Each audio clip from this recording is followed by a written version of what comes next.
Salut Franck. Salut Nat.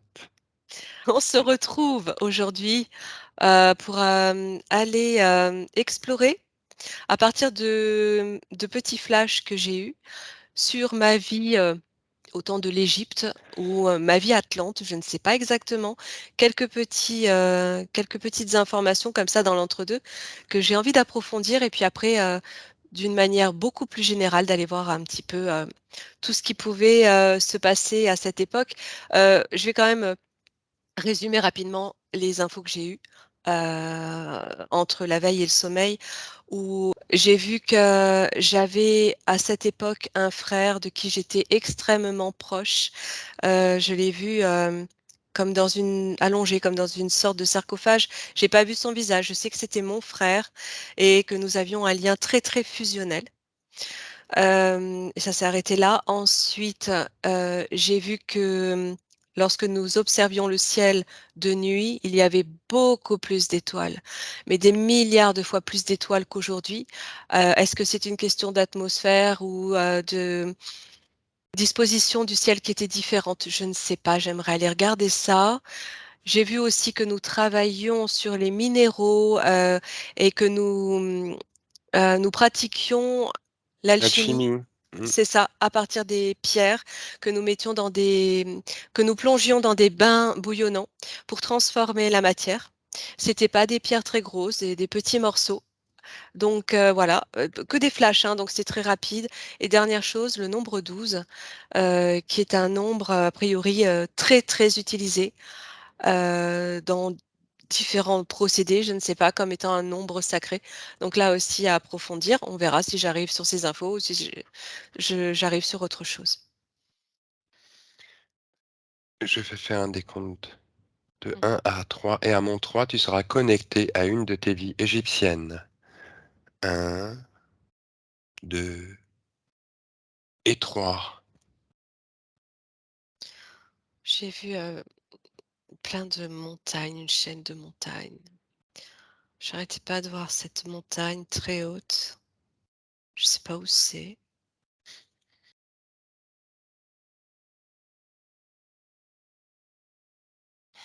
Quand tu m'as dit de passer une porte, d'ouvrir une porte dans ma sphère, j'ai vu ça a ouvert sur un sas comme un couloir qui menait à une autre porte, à une autre sphère, et ça me disait une autre, comme un autre plan, une autre dimension, je sais pas exactement. Oui, Ah oui, si, ce que j'ai vu aussi, j'ai vu l'œil, un œil, d'accord. hum, qui se dessinait au-dessus de moi, mais vraiment très très grand.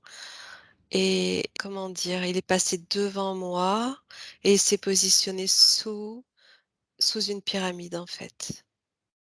C'est, tu sais, l'œil qu'on représente, c'est toujours pareil, cet œil, c'est pas l'œil d'Horus, c'est cet œil qu'on représente dans les symboles de la franc-maçonnerie aujourd'hui, mais qui à l'époque était l'œil de, je sais pas, l'œil de Dieu, l'œil de, je sais pas.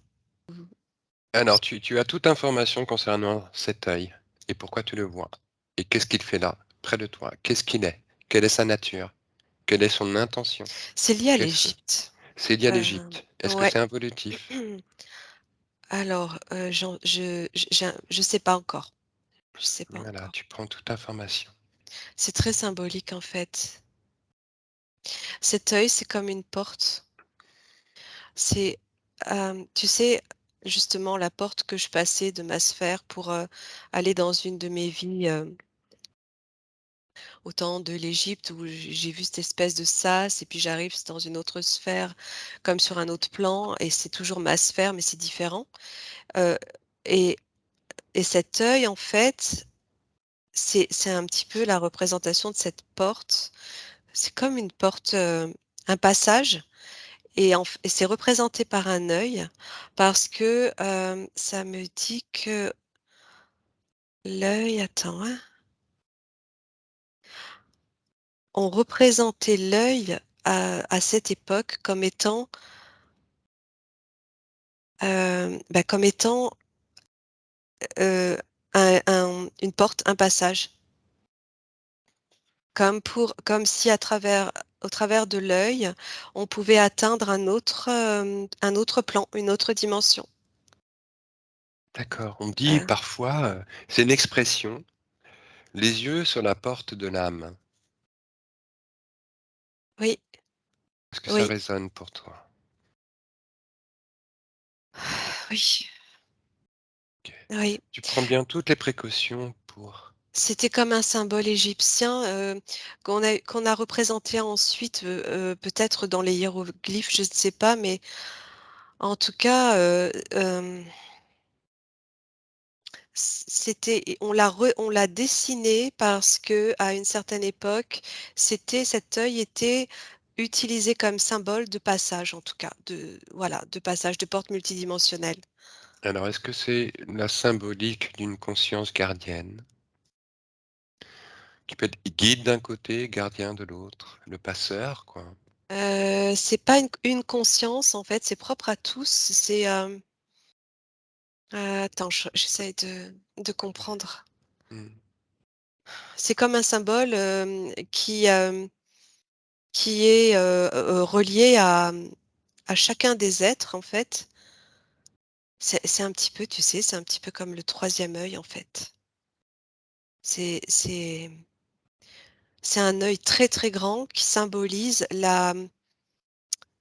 hem, la fonctionnalité du troisième œil. C'est-à-dire, que tu voyages à partir de cet œil.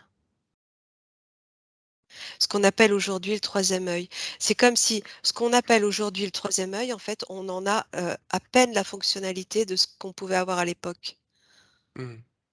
C'est-à-dire qu'aujourd'hui, on projette juste notre conscience à partir de ce qu'on appelle notre troisième œil, qui est activé par la glande pinéale, et cetera. D'ailleurs, œil d'Horus, glande pinéale et là, œil, tu vois? Tout ça se rejoint parce que l'œil d'Horus, dans sa représentation, c'est exactement la forme de la glande pinéale.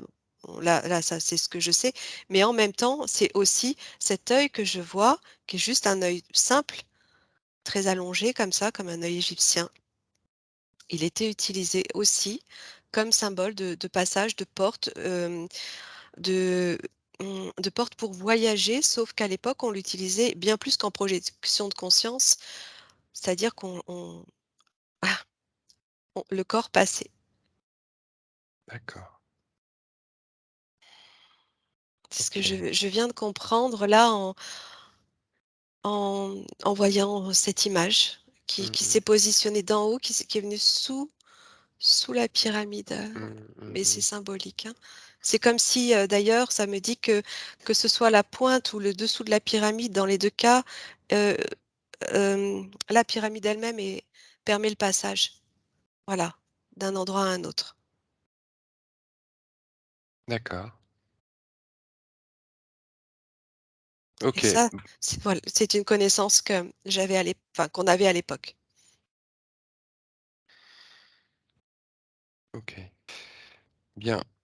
Là, ce qui est important de faire, c'est de se garantir de la vérité. Hein, On en a oui. tu envoies une onde de vérité autour de toi. Voilà et tout ce qui n'est pas vérité disparaît.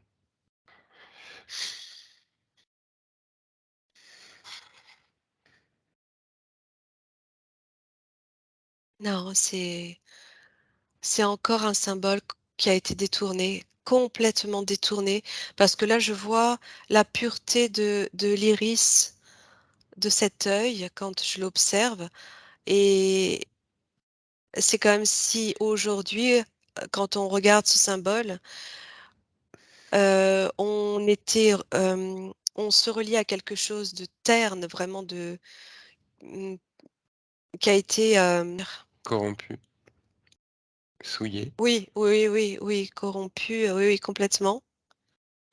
Alors que là, cet œil, quand on le regarde aujourd'hui, il pourrait presque faire peur, quand on voit ces symboles, liés aux organisations, franc-maçonnique ou autre chose. Heu, Là, moi, tel que je le vois, c'est presque vivant, c'est presque, mais il y a une profondeur dans cet œil, c'est enfin, voilà, c'est pur, tu vois? OK, OK. Bon, tu te connectes à tes vies égyptiennes et tu vas laisser te conduire jusqu'à l'une de tes vies et tu vas regarder le ciel de nuit et te souvenir de ces nuits étoilées, de ces cieux remplis d'étoiles, où elles étaient bien plus nombreuses qu'aujourd'hui. Tu te souviens et tu réintègres cette vie où tu regardais le ciel, que tu voyais empli d'étoiles. Mmh. Alors, je ne sais pas, là, j'ai l'information que les pyramides se déplaçaient. Quand je me dispose pour regarder le ciel, je sens que le sol bouge, et que les pyramides bougent. Elles se déplacent. Je sais pas dire à quelle époque on est encore, je j'ai pas encore l'information, hein. Alors, est-ce une symbolique? Non. Est-ce quelque chose qui te dit que c'est Mmh. relatif à d'autres mesures? Ou du coup, ces pyramides initialement construites dans une configuration initiale ne sont plus calées par rapport à cette configuration initiale et donc semblent s'être déplacées? Non, heu, elles bougeaient, c'est comme si elles s'ajustaient. Ah, alors je sais pas. Hem, Quand j'ai voulu regarder le ciel, ça s'est déplacé sur la droite, mais de quelques degrés seulement. C'est pour ça que je te demande si c'est pas dû Ah, à la modification soit du pôle, soit de données extérieures à la pyramide par rapport à laquelle elle était initialement configurée. mais je ressens que oui, je vois ce que tu veux dire, mais non, je ressens que, ça bougeait. L'ensemble, c'est pas qu'une seule, hein, c'est tout un ensemble et je suis là-bas en Égypte, en fait, hein. Mmh. À quelle époque tu es là? C'est Gizeh, c'est cet ensemble, en fait. Tout ça bougeait. Mmh C'est mh. comme si c'était sur une plateforme qui se décalait et qui s'ajustait, mais je sais pas, donc des étoiles peut-être, Mmh. heu, comme s'il fallait qu'elles s'ajustent Alors, est-ce que cette information est régulièrement. éthérique? Non, enfin c'était, ce qui se produisait. Alors à quelle époque tu m'as demandé? Ah, j'ai -7000. C'est Je voudrais que tu regardes la pyramide de Khéops et que tu me la de décris. Khéops, c'est ça que je voulais dire, Ouais, Gizeh et pyramide de Khéops, oui. tu me décris la pyramide de Khéops à l'époque où tu la vois. Quelle apparence elle Et a? je vois une grande et des petites déjà et Mmh. il y avait plus de pyramides, hein, sur ce site extérieur. Il y en avait Bon, plus, oui, d'accord. c'est comme si elles étaient rentrées dans le sol. Il y en avait plus. Est-ce que tu vois la C'était pyramide de Khéops? c'était les montagnes que je voyais, au début, j'ai cru que c'était des montagnes, en fait, ça m'a dit que c'était les pyramides.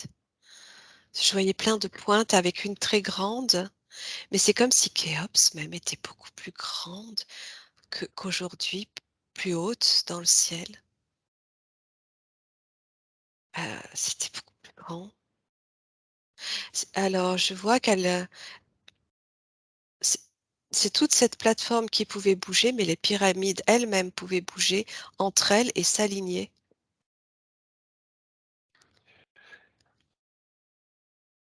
Alors, tu regardes la pyramide de Khéops Alors, oui, je vois et une tu me la entrée. décris. Décris-moi-la dans son ensemble. Comment est-ce que tu C'est la la vois? plus grande. Quelle apparence elle a? Comment elle est? Heu, elle est, gigantesque, gigantesque, beaucoup plus haute dans le ciel, beaucoup plus grande. D'accord. Et quelle est son apparence? À part sa taille? La matière, Ouais, c'est quoi? Comment est sa surface? on dirait du granit, on on dirait une matière. Attends, on c'est comme du j'ai vu enfin, ça ressemblait à du granit, mais on dirait qu'il y a de l'or avec. Parce qu'il y avait comme la texture du granit avec des grains d'or dedans. Je la vois très foncée, je la vois très foncée. Mais lorsque tu dis qu'elle est très foncée, elle est quelle couleur? Hem, marron noir doré. Marron noir, c'est le côté granit avec des comme si elle était, pigmentée d'or. D'accord. J'aimerais que tu aies l'information de pourquoi aujourd'hui, on ne retrouve aucune trace de tout ce que tu décris. Quelle est l'explication? C'est-à-dire, Eh aucune bien, trace de il tout n'y ce a que je aucune trace décris. du déplacement du pyramide, Ah oui. il n'y a aucune Mmh. trace d'une plateforme où elle se déplace. Pourquoi? J'entends des êtres les êtres d'Orion. Alors attends, les êtres d'Orion. Donc ce sont eux qui sont venus, disposer positionner, les pyramides sur terre. Oui. C'est pas une matière, c'est pas un minéral qu'on connaît aujourd'hui. Il n'existe pas sur terre, ou plus. On n'en a pas la connaissance en tout cas. Heu, c'est une j'entends que c'est une forme de granit, mais qui vient pas de la terre, qui provient pas de la terre. Ah, on dirait de la chondrite, c'est le matériau de la ouais, c'est comme la chondrite, c'est ça. C'est le matériau de la des météorites. OK, il en faut beaucoup pour, revêtir une, pyramide.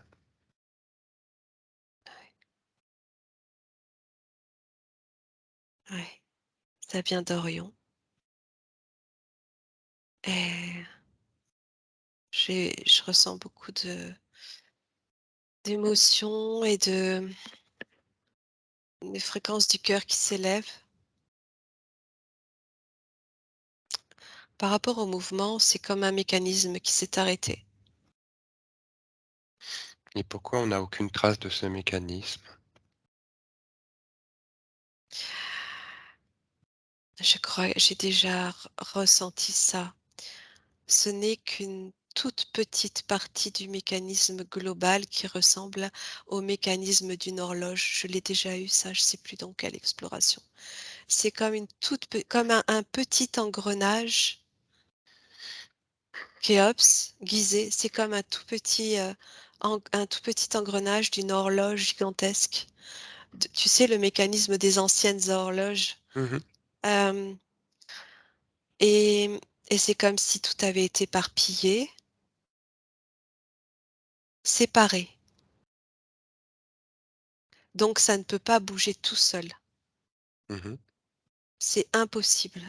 Il faut assembler le mécanisme, il faut assembler Mmh. toutes les structures qui ont été D'accord. éparpillées sur terre.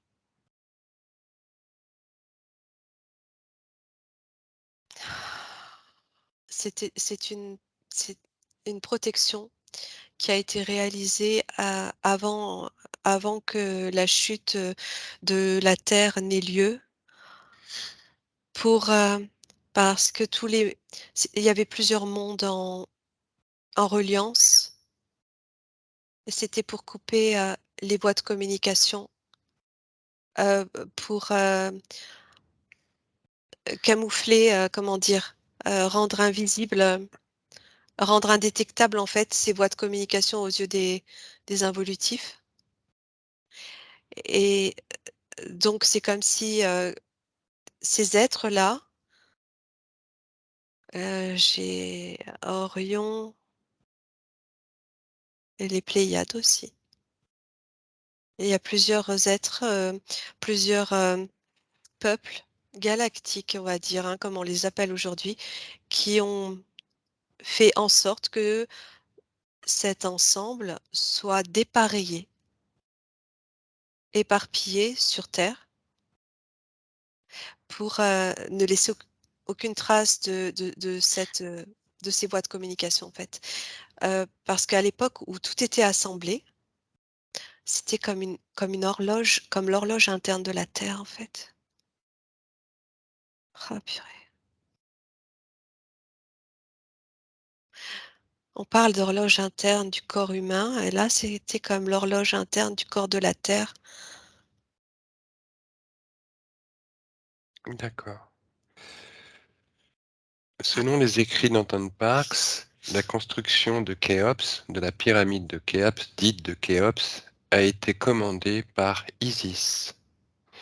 J'aimerais que tu vérifies cette information. Et à mon 3, tu as la réponse. Un, 2 et 3.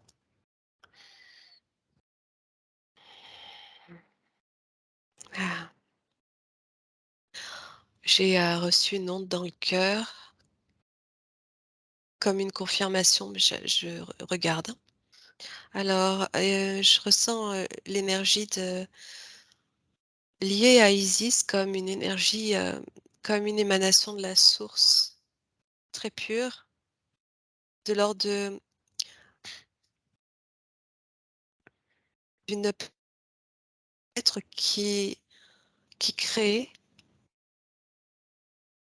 qui est dans la création et pour elle, ce que je ressens là, je ne la vois pas, je la ressens pas physiquement, c'est vraiment une énergie que je ressens.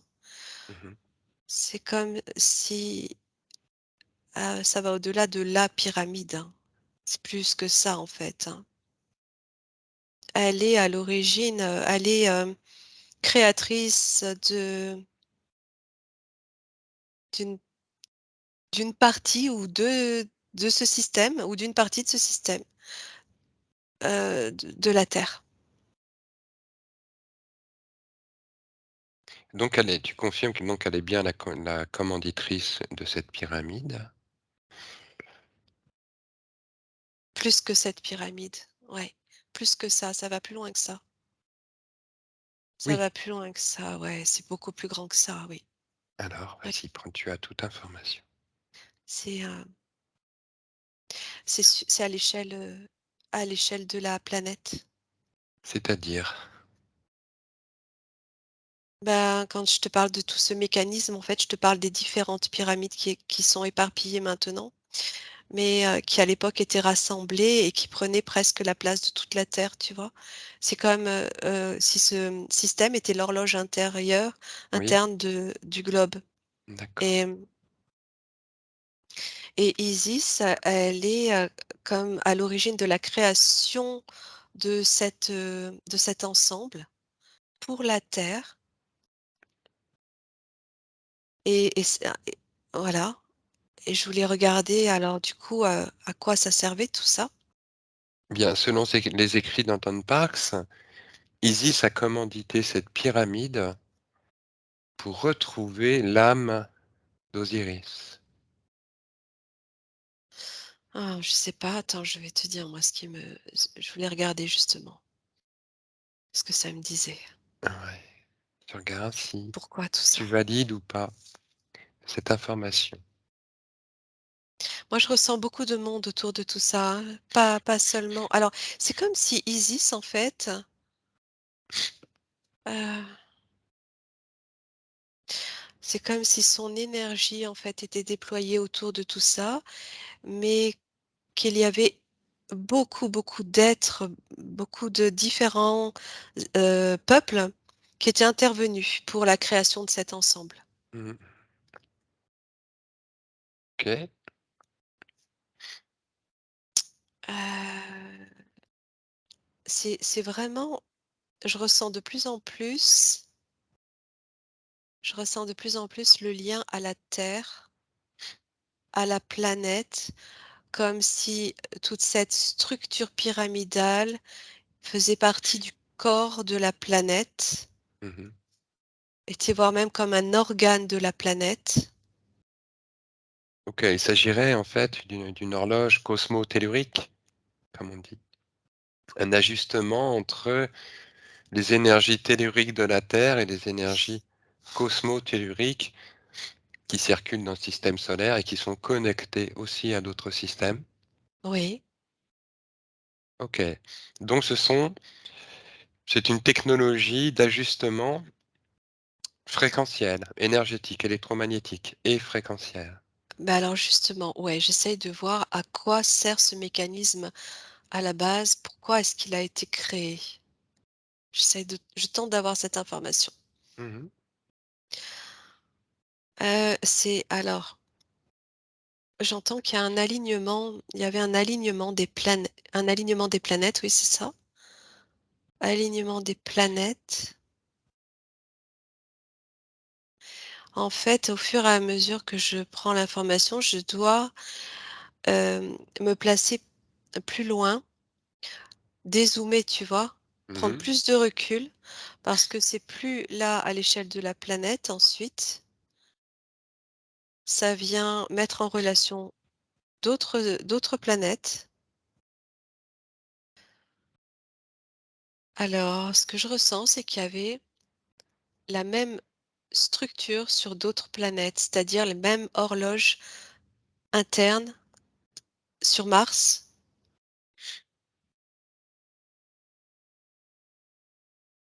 sur Vénus et je sais qu'il y a d'autres planètes concernées.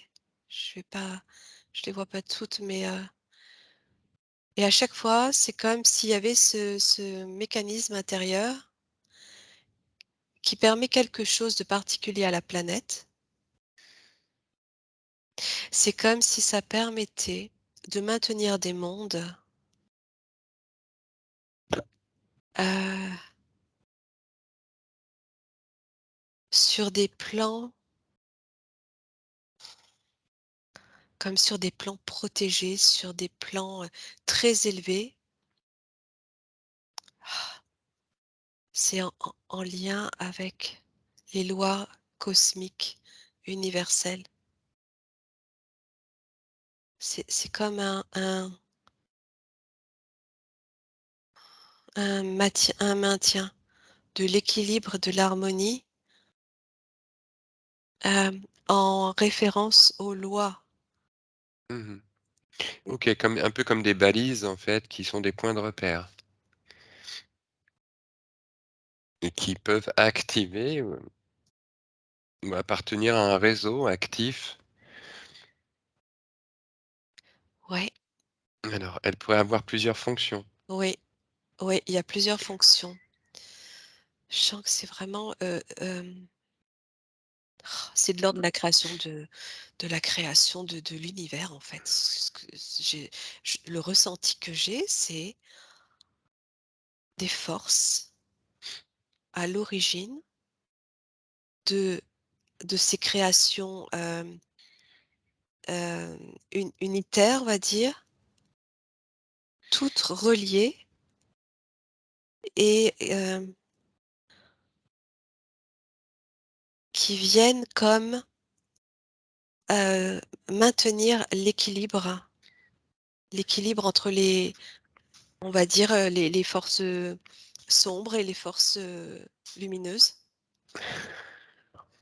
En tout cas, je sens que c'est pour maintenir, un plan très élevé, quelque chose qui il y a ces pyramides, ces formes-là, c'est toujours pareil, on en revient aux formes, géométriques. Et là, je suis partie dans le cosmos, mais ouais, je sais pas, je vais revenir à Isis si tu veux. Alors, ce qu'on va faire maintenant, c'est tu vas te centrer sur l'une de tes vies en Égypte où tu avais connaissance, que tu pouvais observer et le ciel étoilé et des pyramides égyptiennes. Ouais, c'est comme si je ressens que la terre, quand je me projette là, je ressens que la terre n'était pas au même endroit dans l'espace, en fait. Elle était pas au même endroit et Mmh. c'est comme si on était plus près, c'est comme si l'atmosphère était plus f c'est comme si on était plus près de l'espace. Tu sais, comme quand tu te retrouves dans un vaisseau, que tu regardes par la vitre et que tu vois l'univers, que tu vois l'espace avec les étoiles et qu'il y a plein, plein d'étoiles. Ben là, ça donne le même effet à partir de la Terre, comme s'il y avait pas de couche d'atmosphère comme on a aujourd'hui, ou alors qu'elle était très c'est comme si c'était à ciel ouvert totalement, sans atmosphère. Je ressens pas la couche de l'atmosphère, mais pourtant, on est sur cette planète.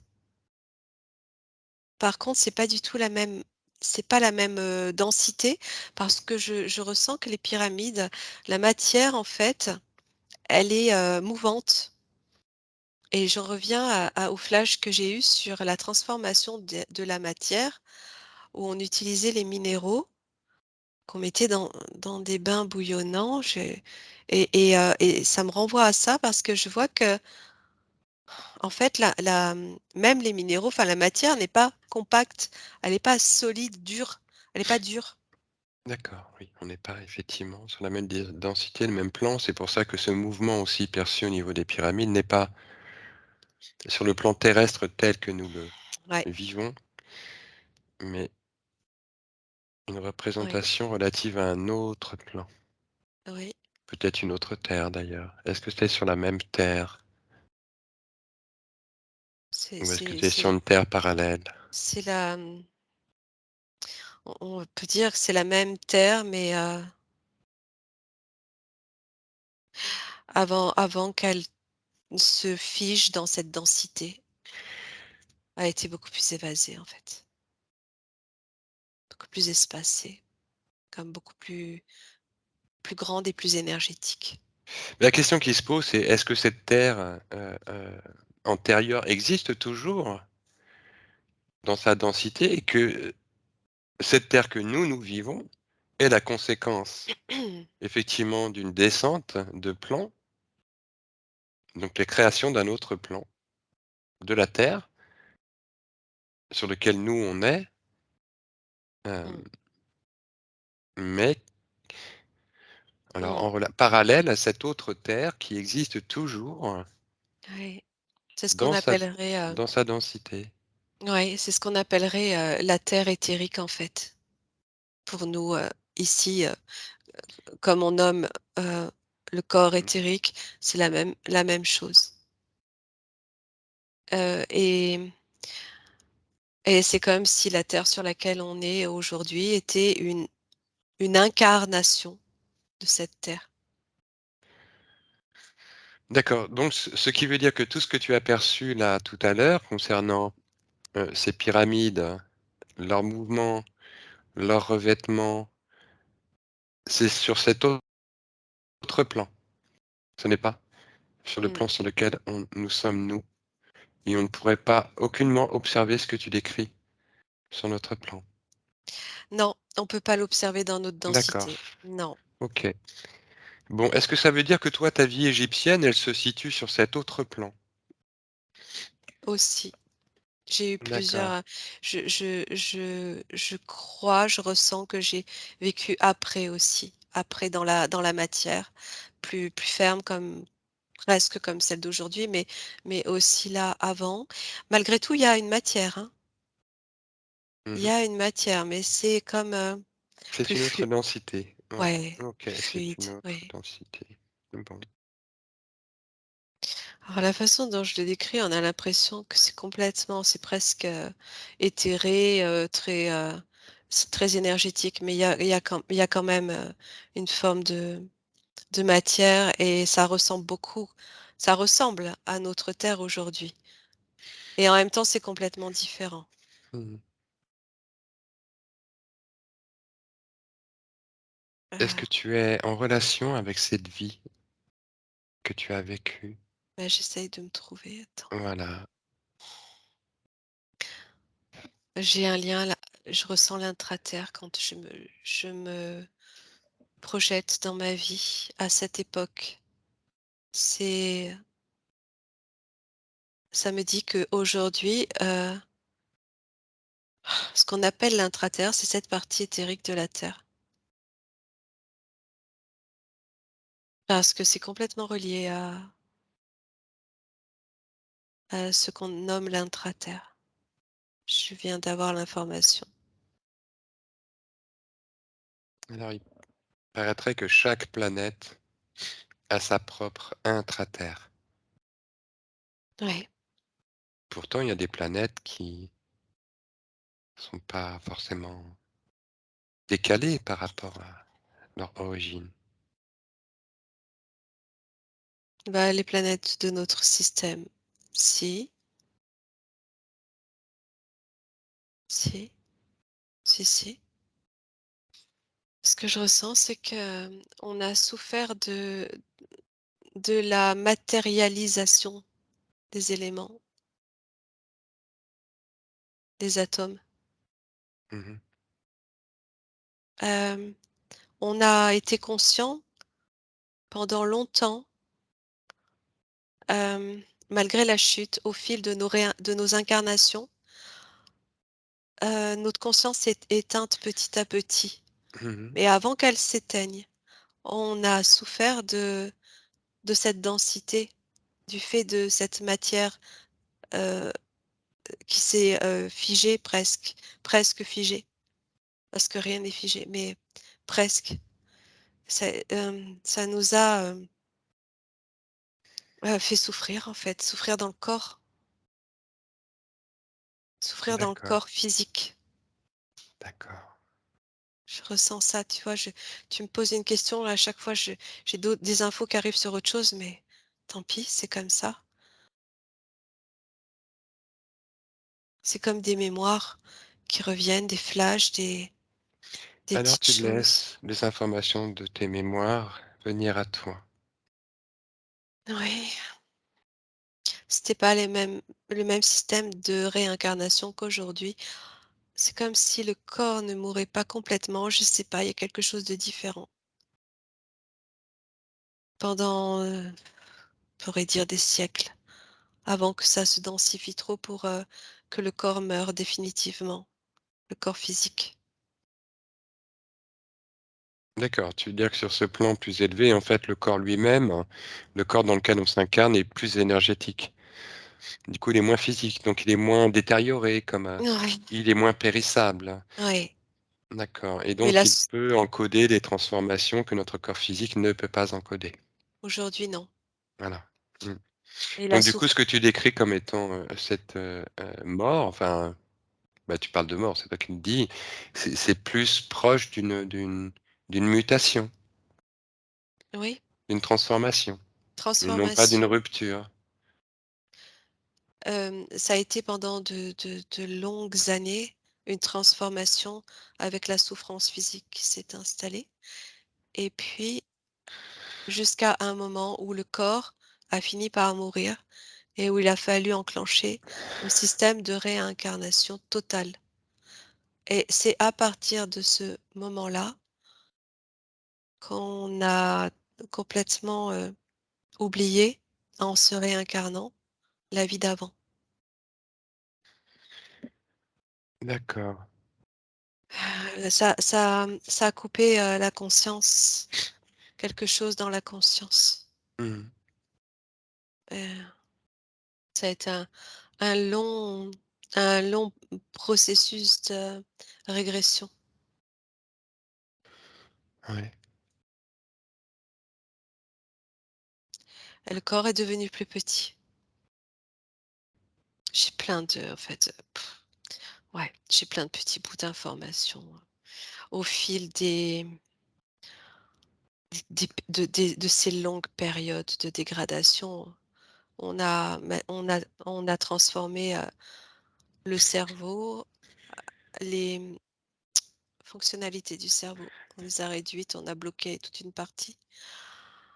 Hem, j'ai, ces cercles de femmes qui se sont créés pour, préserver, le savoir ancien Alors on va se centrer sur ce cercle de femmes. dont j'ai fait Voilà. partie. Ouais. Voilà, tu vas te laisser guider vers ce cercle de femmes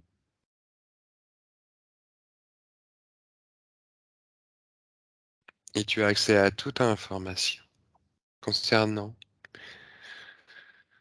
son origine, ses buts, ses objectifs, les personnes qui y participent, le contexte dans lequel tout ça se le met en place. Hem, c'est comme je vois une feuille qui se dessine avec toutes ces nervures et ça représente le corps, le squelette en fait, et ça me montre ce cercle de femmes et le squelette de ce c de cet ensemble, c'est la lignée. Ce sont des femmes d'une même lignée. Tu veux dire que toutes les femmes qui participent à ce cercle de femmes Ouais, appartiennent à la même lignée, c'est-à-dire que ce sont des sœurs, des mères, des tantes, des des filles. grands-mères, des Mmh. cousines. Ouais, ascendant, descendant, oui, il y a une Alors, transmission, oui. d'accord, c'est une transmission de lignée. Bah, tu regardes à quelle lignée originelle elles sont liées. Et à mon 3, tu as toute l'information. Un, 2, 3. J'ai un Enki, hem, parce que je reconnais cet arbre, je l'avais vu quand j'avais été explorer pour Enki. C'est en lui, c'est comme des ah, elles sont liées à Enki, je sais pas. Attends, j'essaie de comprendre. C'est lui qui a créé, comme un génome qui relie ces ces femmes, a priori, c'est très féminin, le même en chacune d'elles pour garder ce cette connexion, ce savoir, heu, D'accord, la connaissance du sacré, la connaissance de la création originelle, de ce qu'Isis a souhaité créer sur, la terre. De ce que j'expliquais tout à l'heure, toute la structure avec les pyramides et il y a, il y a vraiment la notion de vivant, de vie, de sacré,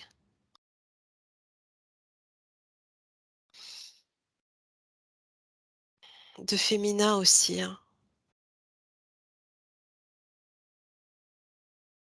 C'est comme s'il avait fallu absolument, heu, hem, rajouter, comment dire? De l'énergie féminine pour compenser. compenser quoi?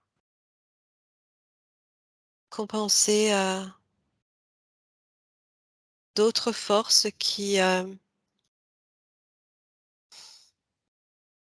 je sais pas, qui venaient, effacer petit à petit cette énergie de création qui elle-même est D'accord. liée à au féminin. Donc Féminin. tu veux dire qu'En Mmh.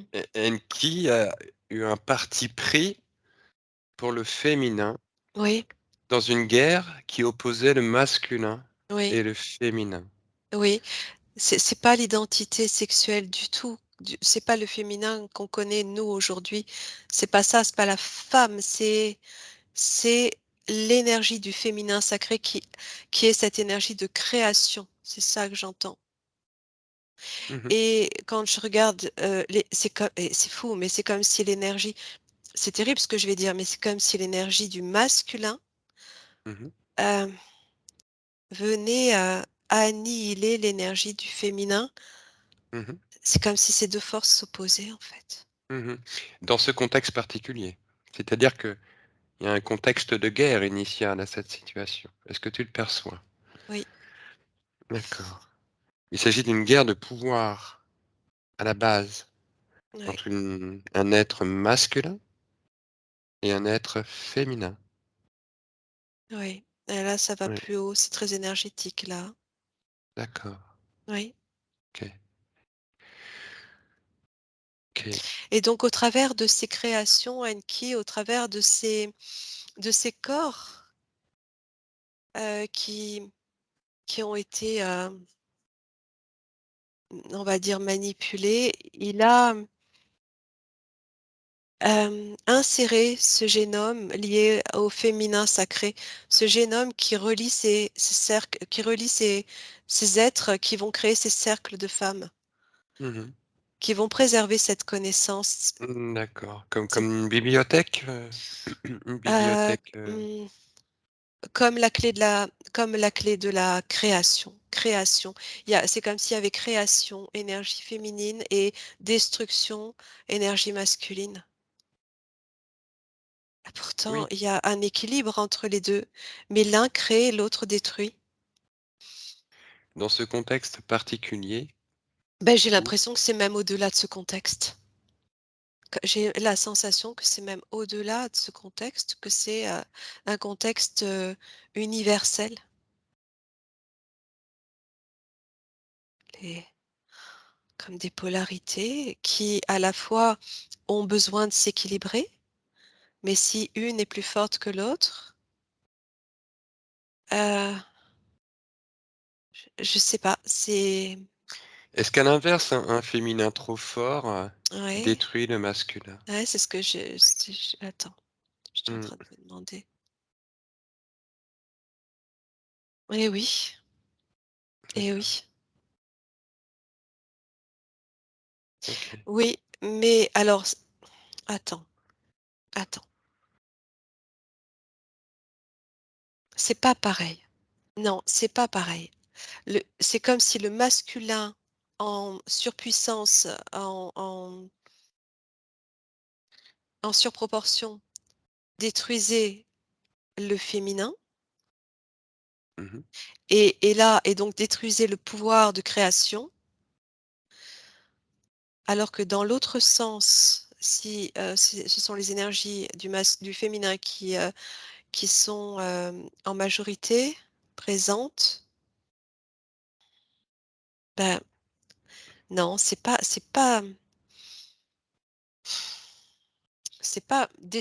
détruit, mais c'est comme s'il y avait besoin du masculin pour exister.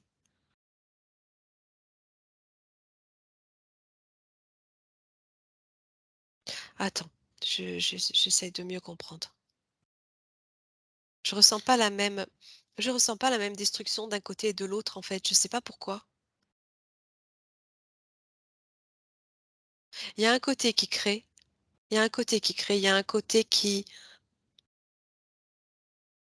empêche la création et en empêchant la création, ça détruit.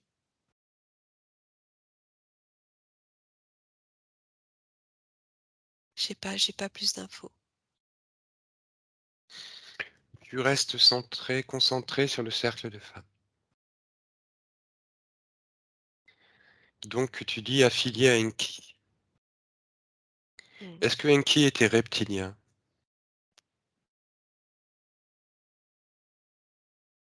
Tu as la réponse. En partie. Hem, hem, En partie. OK. En partie, je veux dire sur une période.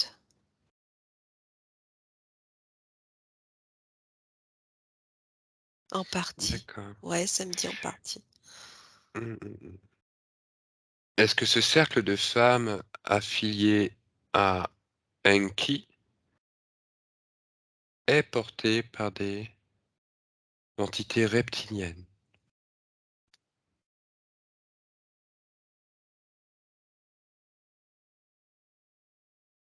Est-ce que les prêtresses de ce cercle sont reptiliennes? À mon 3, tu as toute l'information. 1, 2 et 3.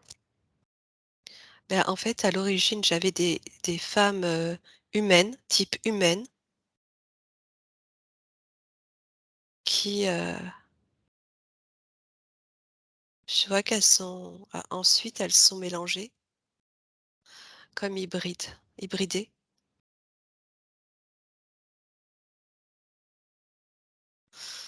Je sais pas, il y a un mélange aussi.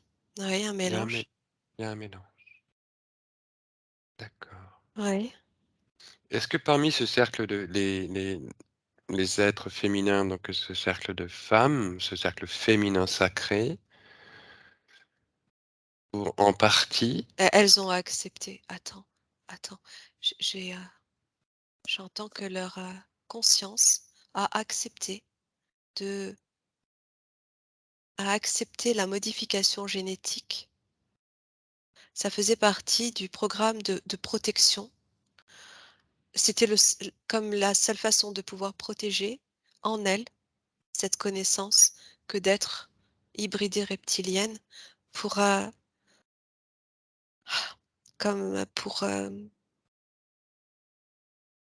ne pas être, détruite.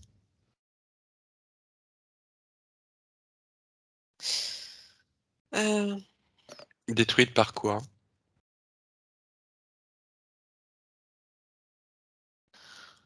Par les reptiliens.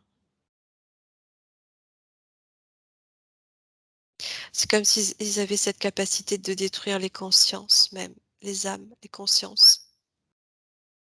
Alors, je ressens que c'est là où Enki est intervenu pour créer des programmes d'hybridation. C'était une façon pour lui de prouver que enfin, de prouver, comment dire ça? Avec des apparences reptiliennes, ça il prouvait le fait de garder la race. Ah, la je trouve pas le mot. Préservation? Ouais, si tu veux, la préservation de la race De quelle race? reptilienne. C'était, la seule façon de ne pas être, détruit. Il voulait, il voulait la terre et que des reptiliens dessus. Qui ça? Enki? Non, non, pas Enki, c'est l'autre, Enlil. D'accord. Donc OK. ce que je comprends là, c'est que Enki, pour qu'il y ait le moins d'humains détruits, il a dû hybrider l'humain au reptilien et en même temps laisser le génome du féminin sacré pour préserver toute la connaissance de ces anciens peuples, on va dire originaires de l'Égypte atlante avant la chute. Parce que, cette énergie du féminin sacré est juste essentielle à la création de tout ce qui existe, dans l'univers.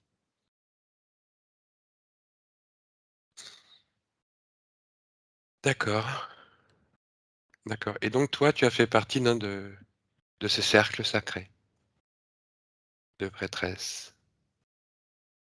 Oui, je sais pas si ce que je suis. Là, tu prends le temps de prendre toute l'information, de te reconnaître. Oui, j'ai dû donner mon accord parce que je ressens qu'on était à plusieurs et comme ça comme un pacte, un contrat, un accord, heu, en